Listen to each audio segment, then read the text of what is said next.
Irmãos, queria convidá-los a abrir sua Bíblia lá no livro de Atos, capítulo 1. Atos, capítulo 1. Veja se a pessoa ao seu lado tem Bíblia. Atos, capítulo 1, versículo 8. Atos 1, 8. Sintonize sua Bíblia, vire sua página e vamos lá para o texto bíblico. Atos 1, 8. A palavra do Senhor nos diz: mas receberão poder quando o Espírito Santo descer sobre vocês, e serão minhas testemunhas em Jerusalém, em toda a Judéia e Samaria e até os confins da terra. Tendo dito isso, foi elevado às alturas, enquanto eles olhavam, e uma nuvem o encobriu da vista deles. É a ascensão de Jesus aos céus. E eles ficaram com os olhos fixos nos céus, enquanto eles subiam, a postura dos discípulos. E, de repente, surgiram diante deles 2 homens vestidos de branco, anjos que lhes disseram: Galileus, por que vocês estão olhando para o céu? Este mesmo Jesus, que dentre vocês foi elevado aos céus, voltará da mesma forma como o viram subir. Um dia o Senhor Jesus há de voltar. Ele há de voltar para buscar a sua igreja. E quando nós acreditamos na obra missionária e nos envolvemos nela, nós estamos declarando com as nossas ações que nós cremos que Cristo vai voltar.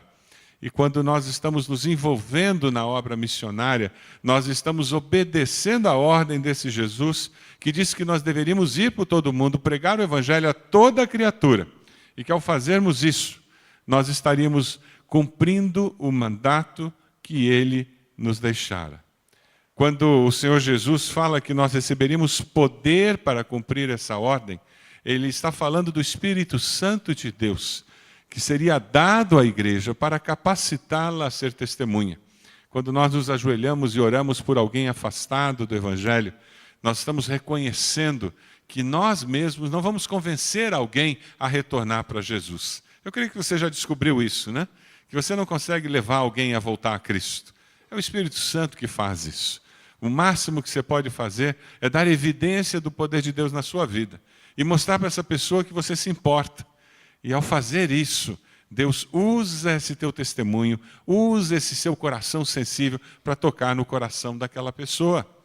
Da mesma forma, quando você ora pelos seus sementes, você convida os seus sementes para ir à célula, para vir no culto da ponte, para participar de um dos nossos cultos, Deus usa aquele amor, aquela atitude, aquela postura de vida que você tem para tocar no coração daquela pessoa. E nesse mundo individualista, em que ninguém se importa com ninguém, aquela pessoa começa a perceber que você tem um interesse genuíno no bem-estar dela, que você deseja de fato que a vida dela seja uma vida melhor.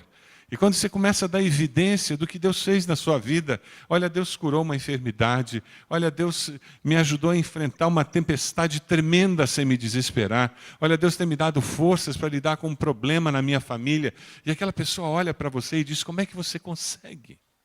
Como é que você tem forças? Eu queria crer como você crê, eu queria ter a fé que você tem. Você já não ouviu isso de pessoas? E daí você diz para a pessoa: mas a fé que eu tenho, você também pode ter.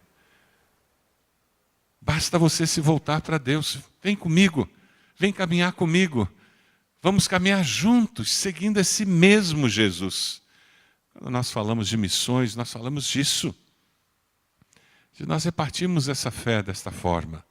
Nós estamos falando de apoiar pessoas que foram pinçadas dentro do corpo de Cristo e enviadas por Deus para outros lugares, para fazer a mesma coisa.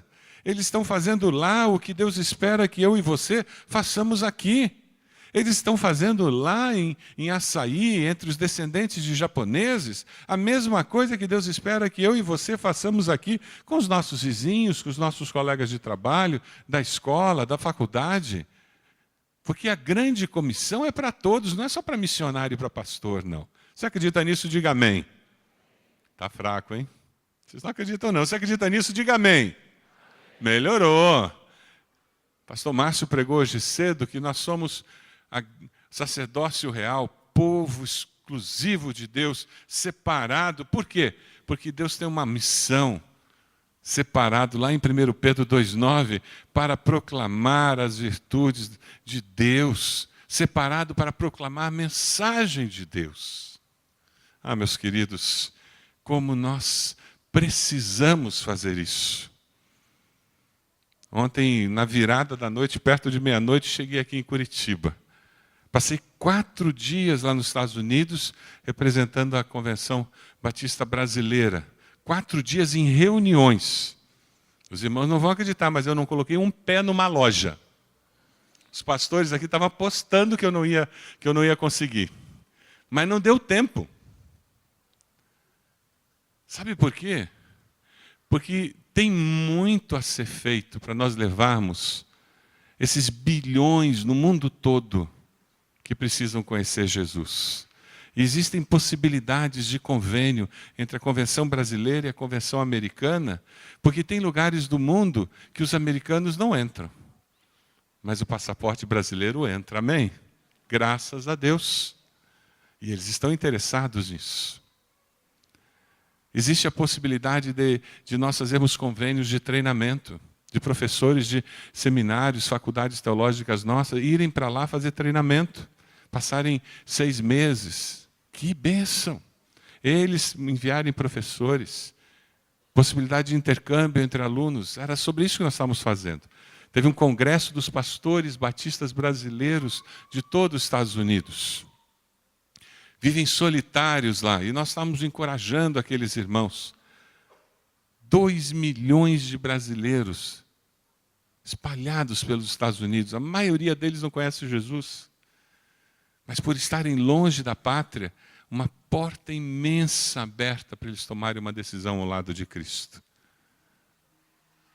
E o desafio que nós estamos entregando àqueles pastores é que as igrejas se transformassem em agências missionárias, não em guetos culturais brasileiros. Que fossem agências missionárias para a evangelização. Ah, meus irmãos, mas não é só a igreja brasileira nos Estados Unidos que vira gueto, não. A nossa igreja aqui em Curitiba pode virar gueto, não pode? Virar um lugar em que a gente se encontra só para se curtir? A célula da gente pode se transformar num gueto? É aquela célula que só tem prazer em se reunir e comer. Conhece célula assim? É uma panela com tampa.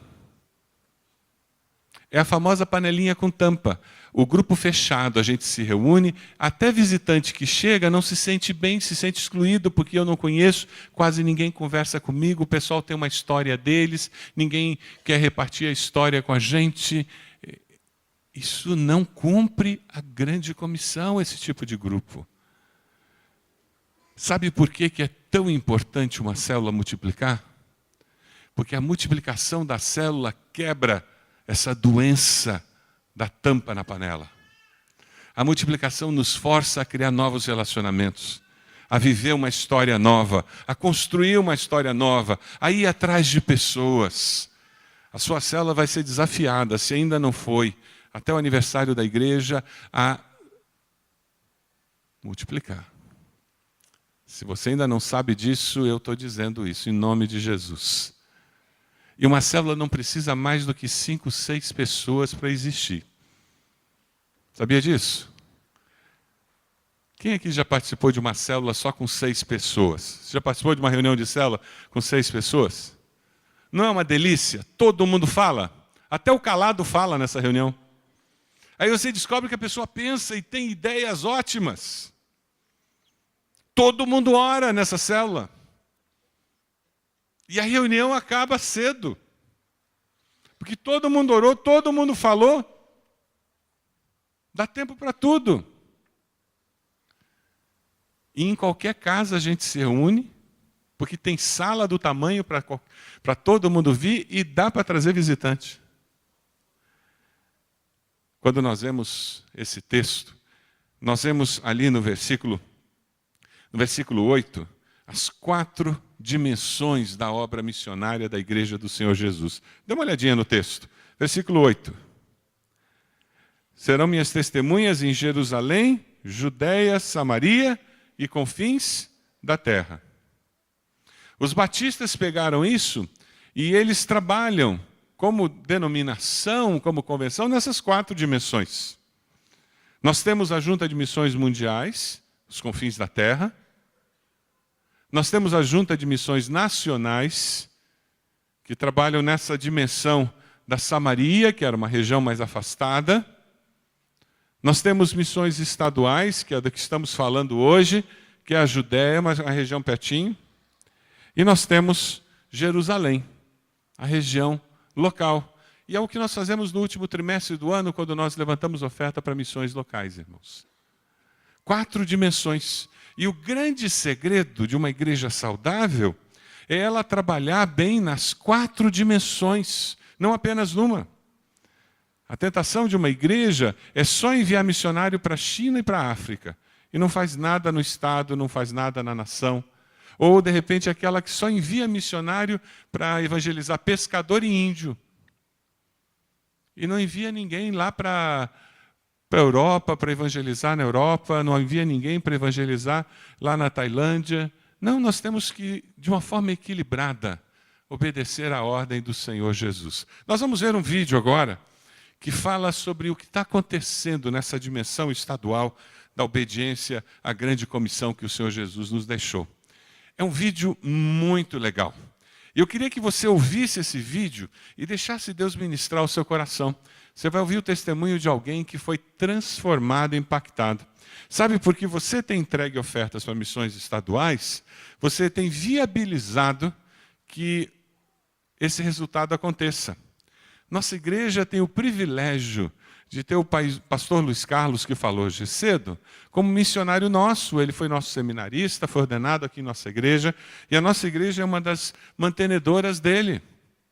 E quando a gente ouve falar da Pastoral Carcerária Batista, você pode olhar e dizer, poxa, eu entrego meu dízimo na Igreja Batista do Bacaxeri, e parte daquele dízimo que é entregue na Igreja Batista do Bacaxeri é transformado na oferta de adoção que a Igreja Batista do Bacaxeri tem lá com o pastor Luiz Carlos. Não é legal isso? Que privilégio fazermos parte. Irmãos, eu não vou enganar ninguém, não. Eu quero, no final desse culto, que cada um de vocês esteja preenchendo esse papelzinho de adoção missionário. O ofertório vai ser no final do culto hoje. O objetivo é esse. Você vai entregar uma oferta, perfeito, e a sua oferta vai para missões estaduais. Mas o nosso objetivo é que a nossa igreja tenha 400 adotantes. São 5.000 no estado todo. Mas sabe quais são as 2 igrejas mais fortes no estado? A primeira de Curitiba é a nossa.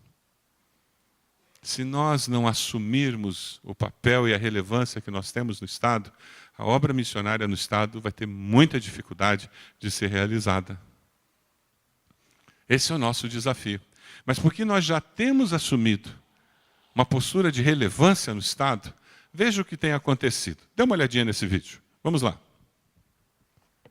Na infância, assim, na verdade, desde pequena, eu sempre fui uma pessoa muito tímida.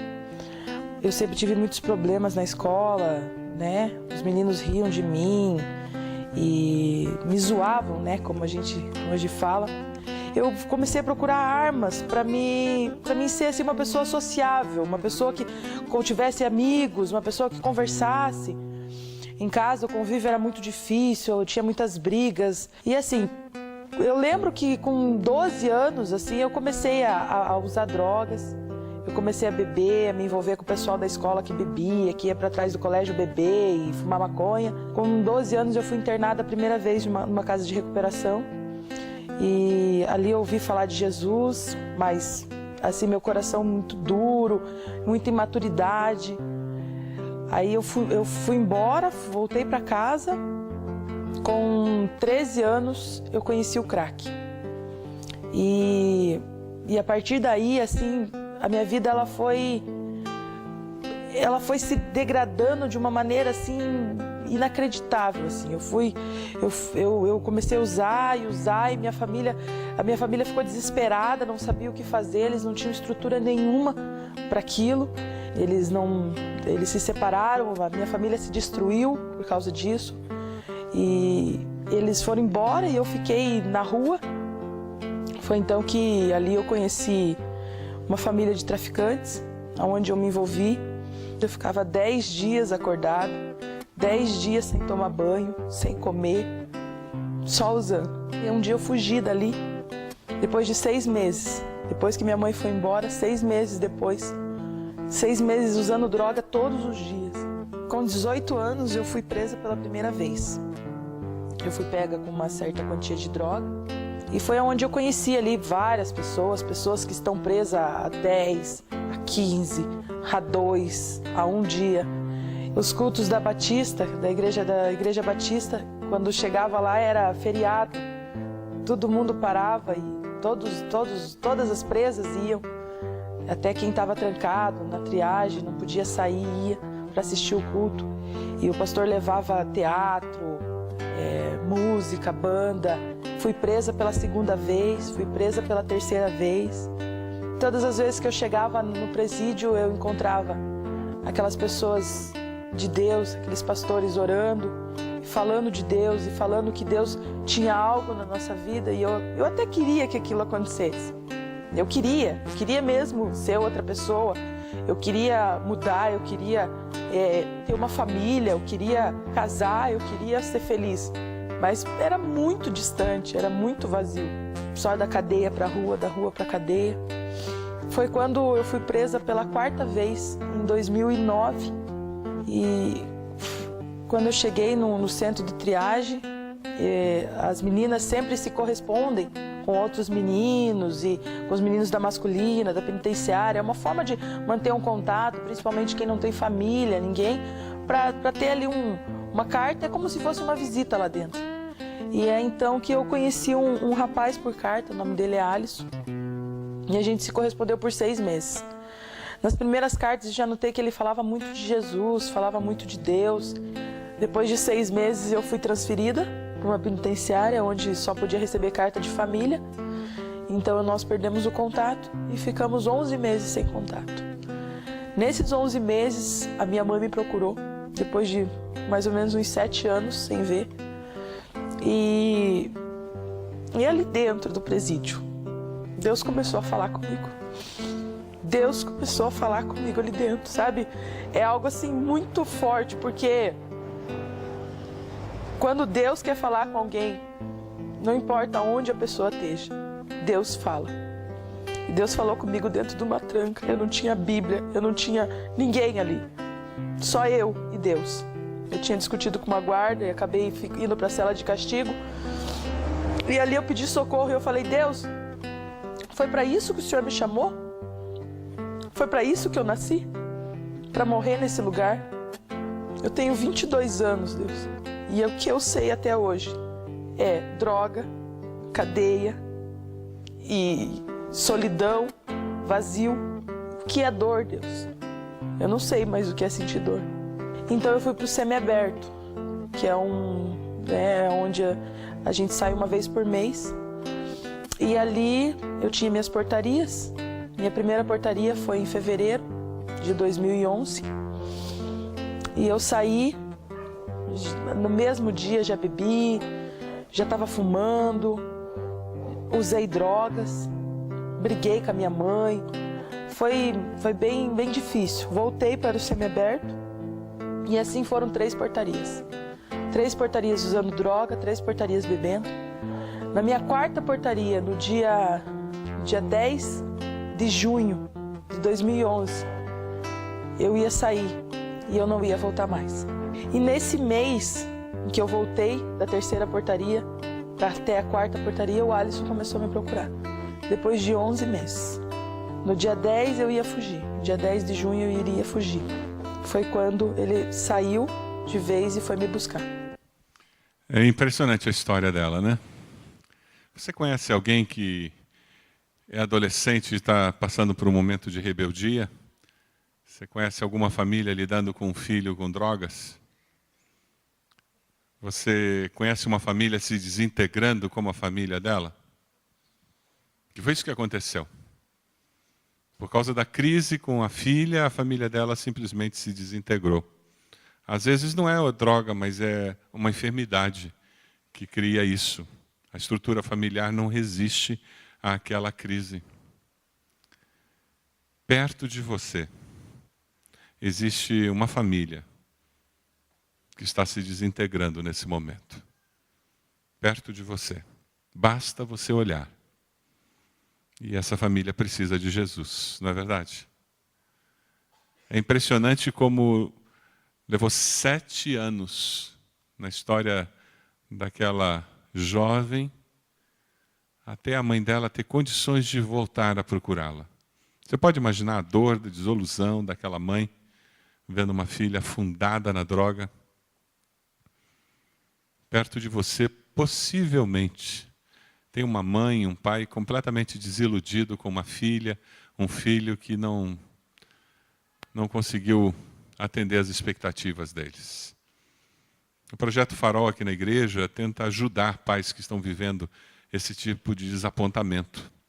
Ajudá-los a saber viver toda a dor de um filho, uma filha que escolhe caminhos ruins para eles, caminhos de destruição. Perto de você. Por onde você caminha, por onde você passa, no trabalho, na escola, existem pessoas, famílias vivendo essa situação.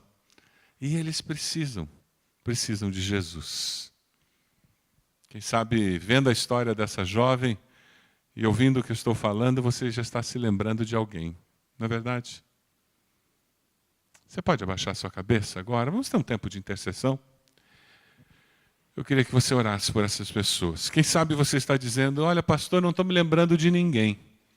Então peça a Deus que Ele dê sensibilidade a você, para perceber pessoas que estão se desintegrando emocionalmente e que estão ao seu lado.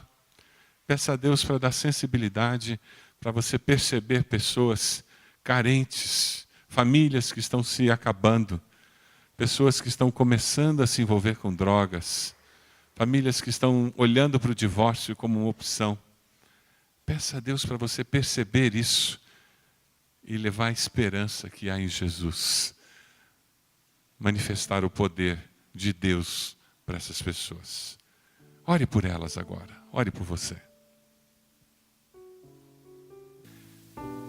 Pai, nós nos colocamos diante do Senhor e clamamos por essas vidas. Abençoa-os, ó Pai. Como o Senhor foi até aquela solitária e se revelou o coração dessa tua filha que nós ouvimos. Vai até o quarto nesse momento, vai até o coração dessas pessoas que nós colocamos no teu altar. E nós pedimos que o Senhor se revele com poder, trazendo esperança. Nós nos colocamos nas tuas mãos, dizendo, usa-nos, Senhor, para abençoar. Usa nossas vidas para abençoar. Em nome de Jesus. Amém. Amém. Você conhece pessoas que estão afastadas do Evangelho? Você vai ouvir a história agora do marido dela. Vamos lá. Minha história também é parecidíssima. Por exemplo, a minha juventude foi... eu sempre tive minha família, meus pais também são separados, mas a minha ansiedade, a minha gana, o meu desejo quando ainda criança, ainda jovem, com 12 anos, também era ter o respeito das pessoas, era que eu queria que as pessoas me reconhecessem, que as pessoas me aceitassem no meio delas. E através disso, eu comecei a me envolver também com as coisas erradas, com o mundo do crime, com o tráfico. Com 14 anos eu já traficava, eu já fazia todas essas coisas erradas, já fumava, bebia e me drogava. E esse tempo durou mais ou menos uns 3, 4 anos na minha vida, até que um irmão meu conheceu ao Senhor Jesus e me convidou para conhecer esse Deus. Então eu me coloquei diante do Senhor, fiquei bem uns 2, 3 anos também. Só que aí veio a morte do meu pai, e como eu já estava frustrado com algumas coisas, eu decidi, por mim mesmo, abandonar a igreja, abandonar a Deus, e então minha vida também se degradou. Nisso eu voltei a usar droga, voltei a traficar, e como eu já não tinha mais recursos, eu voltei a traficar, voltei a roubar, voltei a fazer assaltos diferentes. 2009, bem no começo de 2009, eu fiquei preso numa delegacia. E esse tempo, eu passei um tempo assim, totalmente fora da presença de Deus. Eu passei 6 meses nessa delegacia preso. Ali também tinha muita gente presa junto, tinha mais de 100 pessoas, e não tinha uma pessoa que pudesse levar a palavra de Deus. E após esses 6 meses eu saí, eu pensei que o meu problema era usar drogas, era ser usuário de crack, e não foi isso. Então eu comecei a somente vender drogas, vendia crack, vendia o que tivesse para vender. E isso durou 2 meses, com muitos amigos, com armas, com muito respeito de todos. Na verdade, muitas pessoas tinham medo de mim. E eu, naquela situação, eu me demonstrava para as pessoas uma pessoa satisfeita, uma pessoa que tinha alcançado o que queria. Eu até mesmo tentava me enganar com isso. Só que 2 meses depois, eu fui preso novamente, agora por tráfico de drogas. Então, após ficar também numa delegacia, por 3 meses eu fui para o CT2. E ali já tinha muito forte essa mensagem, a mensagem do Evangelho para nós. E ali eu comecei a voltar, comecei a me relembrar. O Senhor mesmo começou a me lembrar de como tinha sido bom aquele tempo que meu irmão me levou para a igreja, que eu fiquei bem, aqueles 3, 4 anos. Então, eu voltei a focalizar a minha vida em Deus. E não foi nada fácil, porque dentro do presídio, a maioria das pessoas ali, elas não te apoiam. Elas falam que você vai durar só 3 meses, só 6 meses, só 1 ano. Quando você sair do presídio, você vai voltar a fumar droga, vai voltar a usar droga. Quando você for para o semiaberto, você vai voltar a usar droga. E ali o Senhor me colocou uma decisão no meu coração, que eu iria frustrar todas aquelas palavras. Então, com muitos irmãos que iam levar a palavra de Deus, aquilo ali nos alimentava, sabe por quê? Porque cada pessoa que ia ali, a gente via que elas iam ali porque elas acreditavam em nós. E quando a gente chega para um cara que está atrás das grades e fala assim, eu confio em você, o semblante dele já muda. Aquilo ali já muda. E quando você dá a certeza para aquela pessoa que Deus confia nela, porque ela está viva até hoje, porque Deus confia nela, aquela vida muda. Aquela vida certamente vai mudar. Então ali já na PCE, eu já trocava cartas com a Ana, já na PCE eu tive que parar de trocar cartas porque já não era permitido. E quando eu cheguei no semiaberto, na colônia penal agrícola, eu voltei a tentar falar com a Ana, buscar a Ana. Então ali eu consegui novamente mandar recado para ela, fiquei sabendo que ela estava no semiaberto feminino. E quando eu soube da situação dela, que ela estava indo de mal a pior, eu falei com o Senhor, o Senhor não me mostrou ela desse jeito. Então no dia 10 de junho, eu recebi a minha liberdade em definitivo, né? E eu lembrei que a portaria dela era no mesmo dia. E quando eu cheguei ali na frente, tinha um rapaz ali na frente. Ele começou a procurar e olhou para algumas meninas. E quem é a Ana Cristina? E eu falei, sou eu, por quê? Ele falou, eu sou o Alisson. E eu olhei e já vi, falei, meu Deus, como você é bonito. E ele ficou assim, envergonhado. E eu falei assim, o que você está fazendo aqui? Porque ele saía sempre uma semana antes que eu. E ele falou, hoje Deus me deu o meu milagre. E Deus falou que eu tinha que vir aqui. Você acredita que Deus pode trazer de volta essa pessoa que está afastada do Evangelho, que veio à sua mente? Amém? Talvez ela não tenha ido parar numa penitenciária, numa delegacia. Talvez ela não tenha nem voltado para a droga. Talvez ela não esteja roubando. Mas a atitude do coração é a mesma. a atitude de rebeldia contra Deus é a mesma. Então, a ação de Deus que é necessária no coração dela é a mesma. Tem um livro muito bom, se essa pessoa que está afastada é um filho seu, eu tenho recomendado várias vezes aqui na igreja. Se você não leu esse livro ainda, leia. Quando filhos bons fazem escolhas ruins. Quando filhos bons fazem escolhas ruins. Se você tem um filho afastado ou se afastando dos caminhos do Senhor, leia esse livro. Ele vai te ajudar a saber como lidar com esse filho bom que está fazendo escolhas ruins. Para você não generalizar e dizer que seu filho é ruim porque ele está fazendo escolhas ruins. E você não passar a mão na cabeça porque, já que ele é um filho bom, ele não pode estar fazendo escolha ruim. Essas escolhas que ele está fazendo devem ser boas. Nós temos que aprender com Deus a separar o pecado do pecador. E é assim que nós trazemos de volta pessoas que se afastaram do Senhor. Você vai ter um tempo de novo para colocar essa pessoa diante do Senhor. E o desafio que eu queria colocar para você é você convidar essa pessoa para vir para o culto da ponte. A mensagem do culto da ponte, sabe qual é? É uma mensagem de reconciliação. Reconciliação com Deus e com o próximo. Você conhece alguém que precisa se reconciliar com Deus? Nós vamos orar por essa pessoa agora.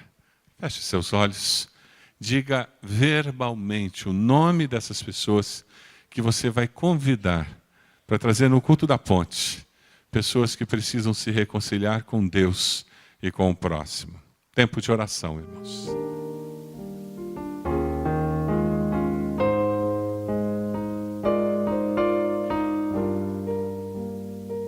Pai, nós vimos nesse vídeo, Senhor, o Teu amor sem medida, a Tua aceitação da pessoa humana para a salvação sem medida.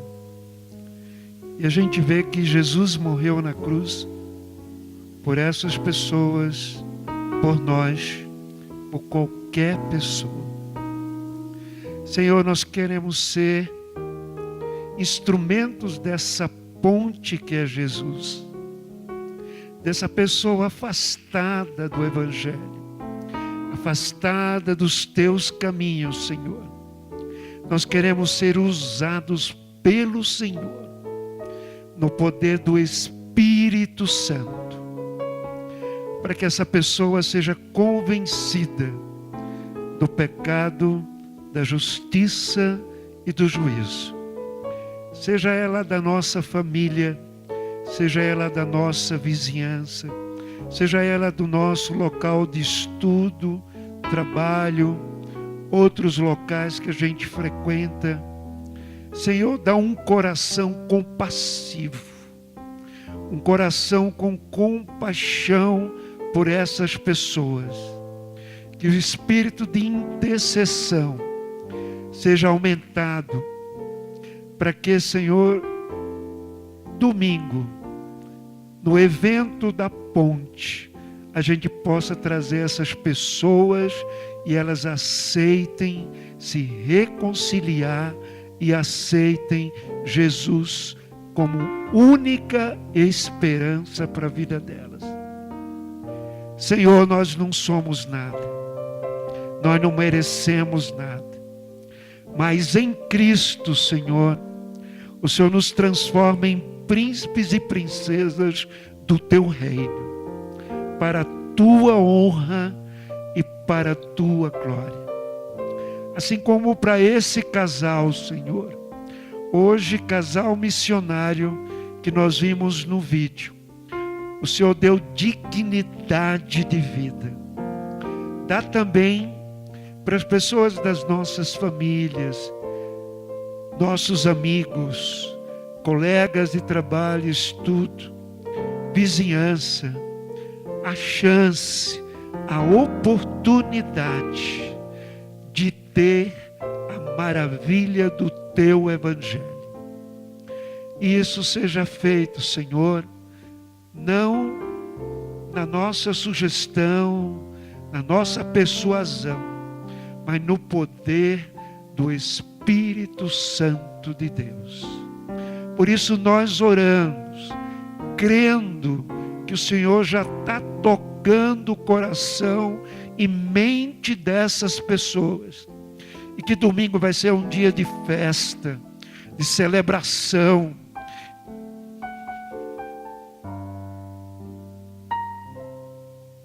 Um dia de reconciliação, para a glória de Jesus, para a honra de Jesus. Nós oramos. Amém. Amém. Você acredita em milagres? Diga amém. Ela vai falar de um milagre, e é interessante porque Deus, ele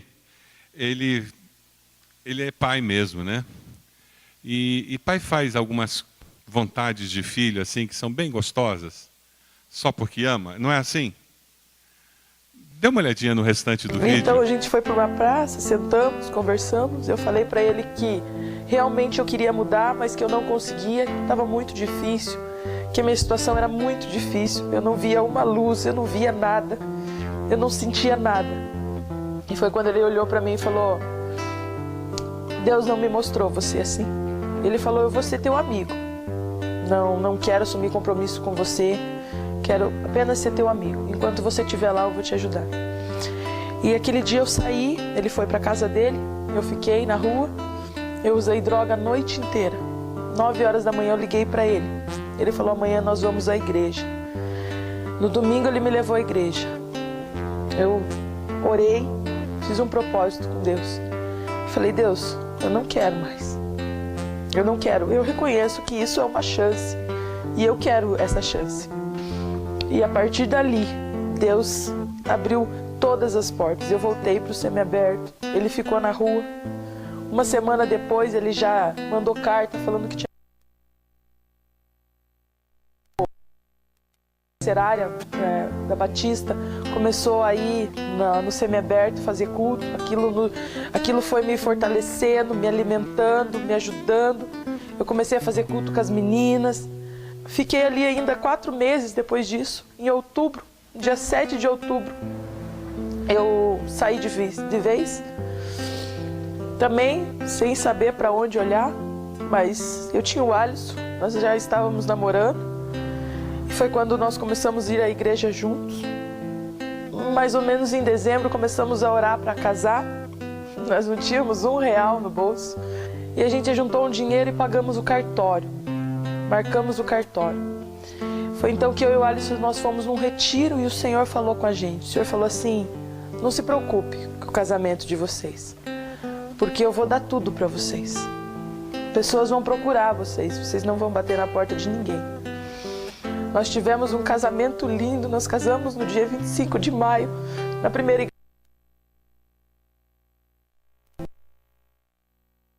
Dia de noiva, dia de noivo, no melhor salão, sapato, tudo. A gente ganhou tudo, coquetel, lua de mel, tudo.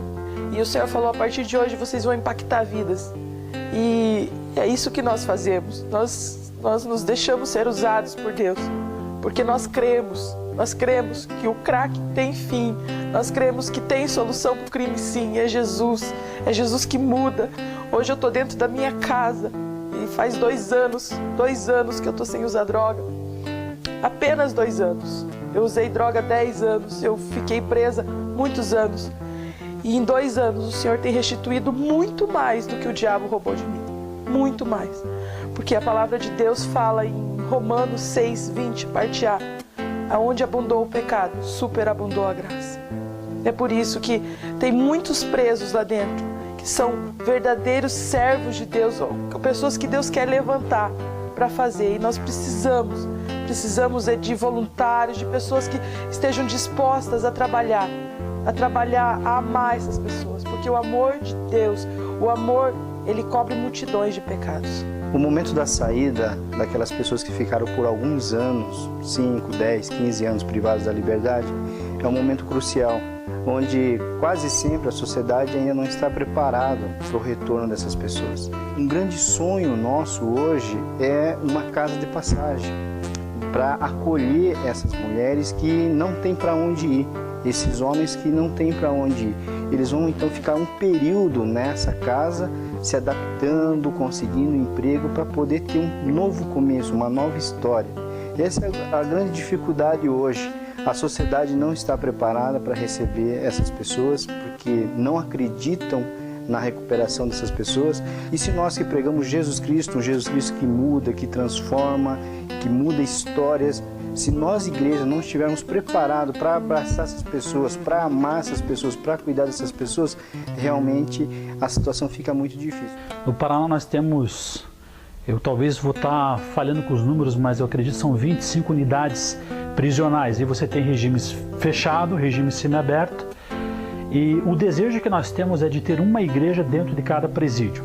E como é que a gente vai conseguir fazer com que isso ocorra? É necessário parceria com a Igreja Batista local, com a nossa Igreja Batista local. Hoje a maioria, 99,9% do trabalho da Pastoral Carcerária Batista no Paraná e já fora do Paraná é feito através de voluntários. Então, se você faz parte desse universo de 40 mil pessoas que servem a Jesus dentro da Igreja Batista, nós precisamos de você, porque hoje nós estamos em 13 presídios. Fazendo uma conta, menos 25 vai dar 12. Então a gente precisa de mais pessoas para auxiliar, para ajudar. Nós precisamos de pessoas intercedendo e orando, e nós precisamos de pessoas participando financeiramente. Então o nosso planejamento dentro desse escopo do trabalho é ter uma igreja dentro de cada presídio, seguindo os passos por uma edificação coerente, e não só que seja coerente, mas que seja, digamos, que tenha continuidade, que seja edificada para o futuro. Porque existem pessoas dentro de penitenciárias, não só no Paraná, mas no Brasil, que talvez não saiam mais dessas unidades. Então aí existe uma necessidade clara e urgente de se ter uma igreja dentro de cada presídio, e para isso necessita de um pastor lá dentro, necessita de livros para essas pessoas poderem, digamos, usufruir do prazer que é ler a palavra de Deus. A relevância da pastoral carcerária dentro do sistema penitenciário, ela é muito grande. E a igreja é tão importante que aqui dentro, quando ela pensa em fazer alguma coisa errada, que realmente está assimilando a palavra de Deus, ela deixa de fazer coisa errada, ela deixa de usar droga, ela não acoberta a coisa errada das amigas. Quando ela realmente se dedica à igreja, ela melhora como ser humano de modo geral. Algumas, inclusive, entram num conflito em relação à própria sexualidade, né? Porque elas têm uma condição aqui dentro de falta de afeto, de abandono familiar bastante grande. Isso gera uma aproximação de contatos homossexuais. E a aproximação da igreja faz com que elas repensem isso, inclusive. Os presos de maneira geral e as presas que chegam no CRAF, elas chegam carentes de tudo, do auxílio material, do auxílio espiritual, do afeto, porque muitas são abandonadas pela família. Elas chegam sem roupa, sem calçado e sem rumo na vida. Elas querem a liberdade, mas nem sabem direito o que vão fazer com isso. E a acolhida da Pastoral Carcerária Batista é de extrema importância. A equipe vem, interage com as presas, prega a palavra, canta, traz alegria, traz acolhida mesmo. Então, eu percebo que as presas que saem e encontram essa receptividade também nas igrejas fora daqui, elas se modificam, elas voltam, elas telefonam para contar que estão bem, que estão frequentando a igreja. Essas pessoas precisam entender e sentir que fazem parte, que são cidadãs, fazem parte da sociedade, que elas não são excluídas. E quanto mais a igreja vir para dentro da unidade, mais a igreja vai estar preparada para receber esse público, que é carente dessa acolhida enquanto está aqui, mas muito mais quando sai daqui. E hoje, assim, sabe, depois de tudo isso, eu passei um tempo ainda perguntando, Deus, mas por quê? Por que tanta coisa? Por que tanto sofrimento? Sabe? Muito tempo nesse sofrimento eu chorava e falava, Deus, mas por quê? Por que eu tenho que passar por tudo isso? E hoje eu entendo. Quando eu chego na rua e olho para um viciado, e olho dentro dos olhos dele, consigo olhar e falar, olha, eu sei o que você está sentindo. Eu sei o quanto é difícil para você. Mas eu tenho algo para te dizer, Jesus pode mudar. Quando eu chego para um preso que tá lá já há 6 anos e fala, não tem jeito para mim. Eu olho, tem porque Deus mudou a minha vida, Ele pode mudar a tua. Campanha de missões estaduais. Perto de você existe um encarcerado que precisa de Jesus. Amém? Teu coração foi tocado? É lindo ver isso, né? O pastor Fabiano, que está trabalhando aqui no CRAF e dando apoio ao pastor Luiz em outros lugares, ele é missionário voluntário da nossa convenção estadual. O sonho dele é ser tempo integral. E é meu sonho também. Quem sabe nós vamos conseguir, através das nossas adoções aqui da nossa igreja nessa campanha, que ele se transforme num missionário tempo integral. Já pensou isso? Se nós tivéssemos várias famílias da nossa igreja adotando, ele pode se transformar em alguém tempo integral trabalhando nessa obra. A nossa igreja tem conversado com o diretor do SESI, temos conversado com a Secretaria de Justiça sobre a possibilidade de termos uma casa de apoio. Muitas dessas mulheres, quando saem de lá, elas estão libertas, mas elas não têm família, não têm para onde ir, não têm emprego, não têm treinamento. A ideia é criar uma casa de apoio onde elas possam ser recebidas em regime de república durante um período de tempo até que elas se estabeleçam na sociedade.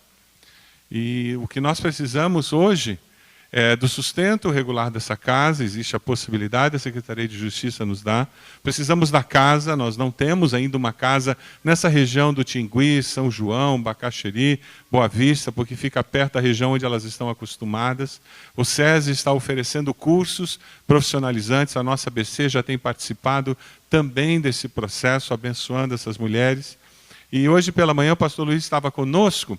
Ele mencionou o fato de que esse casal que está no vídeo, ao saber da possibilidade da casa, Deus colocou no coração deles e eles já responderam à nossa convenção dizendo que eles têm entendido de Deus que eles serão o casal que vai cuidar dessa casa. Já imaginou que maravilha?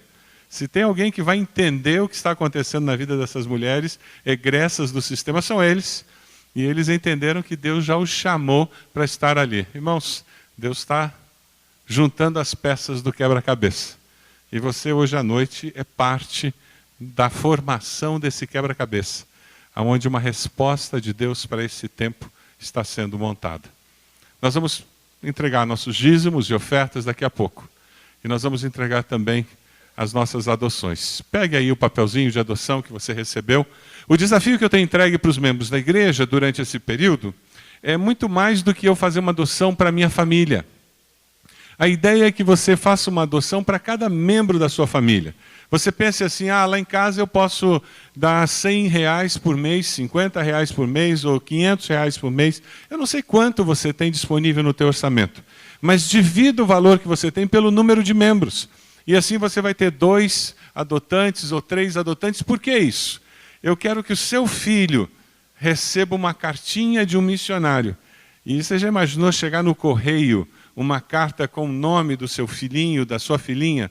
Como isso vai fazer bem para ele, para ela, poder ver o seu nome escrito ali e você poder ler aquela carta de missionário para ele e ele saber que ele vai orar por aquele missionário. É isso que nós queremos construir na nossa igreja, uma cultura missionária. Alguém precisa de mais ficha? É só levantar a mão, os nossos irmãos lá que estão nos ajudando com as fichas podem ajudá-lo se você precisar de mais ficha. Agora é o momento para você estar preenchendo. O pessoal da banda, nos ajude aí com uma música, por favor, enquanto o pessoal está preenchendo as fichas para que possam entregar hoje à noite na hora do ofertório. Então o pessoal da banda vai estar tocando uma música enquanto nós estamos preenchendo.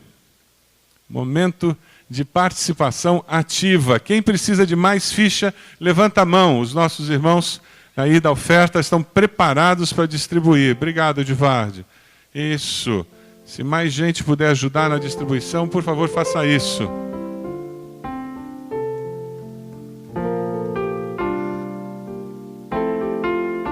Isso. Então lá em casa, por exemplo, eu estou adotando um missionário, a Ede adotando um, a Heloísa está no Rio, mas como ela ainda é membro do Bacaxeri, ela vai ter que adotar um missionário. O Breno vai adotar um missionário, eu não falei com ele não, mas ele vai adotar um missionário, ele é filho, mora lá em casa, vai adotar um missionário. Porque é desse jeito, na família todo mundo adota. A Priscila eu ainda não posso falar nada, ela está só namorando com ele, né? Mas ela vai querer agradar o sogro, eu tenho certeza.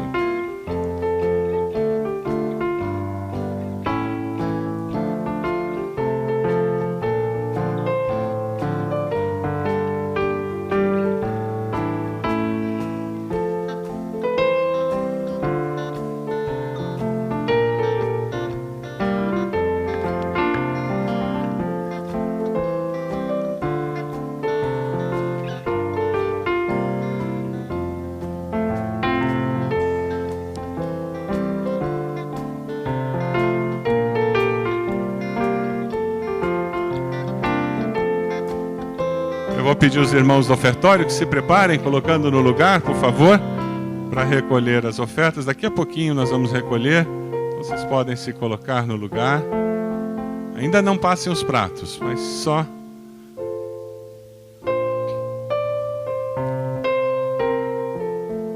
O que eu queria que você fizesse? Você vai colocar no prato o envelope do seu dízimo, a sua oferta. Que legal, que bom, graças a Deus por isso. Nós vamos orar por isso também. Mas eu queria que quando você colocasse a sua fichinha de adoção, que você tivesse dentro do teu coração dizendo: Deus, eu estou fazendo isso porque tem alguém no Paraná que precisa de Jesus. Tá bom? Porque tem gente que não conhece a Jesus no nosso Paraná e nós queremos mudar a história do nosso estado. Amém? Quem gostaria de vir até aqui à frente fazer uma oração, dedicando essas adoções ao Senhor? Quem gostaria de fazer isso? Alguém gostaria de fazer isso? Na igrejinha pequena a gente diz que os irmãos podem fazer uma oração e alguém ora, né? Aqui precisa do microfone, gente. Quem gostaria de vir aqui na frente fazer uma oração? Eu vou descer para poder dar um microfone. Quem gostaria? Um de cada vez, não vem todo mundo junto. Vem cá, irmão. Olha lá, Deus. Feche seus olhos agora, irmãos. Nós vamos dedicar essas adoções ao Senhor. Senhor Deus, obrigado por estarmos aqui com o coração aberto, Pai, no sentido de contribuir, ó Deus, para que o Teu ministério, para que a Tua palavra se espalhe por todo esse Paraná, Pai. Abençoa, Senhor, cada família, cada pessoa que se prontificou, Senhor, e está doando parte do seu sustento para honra e glória do Teu nome, ó Pai. Multiplica, Senhor, multiplica os recursos e multiplica as pessoas, ó Pai, para estarem dentro desses presídios ou em todos os lugares do Paraná, Senhor, aumentando cada vez mais aquelas pessoas que conhecem a Ti e que são gratas pela mudança que o Senhor está fazendo na vida delas. Louvado seja o Teu nome, ó Pai. Em nome de Jesus. Amém.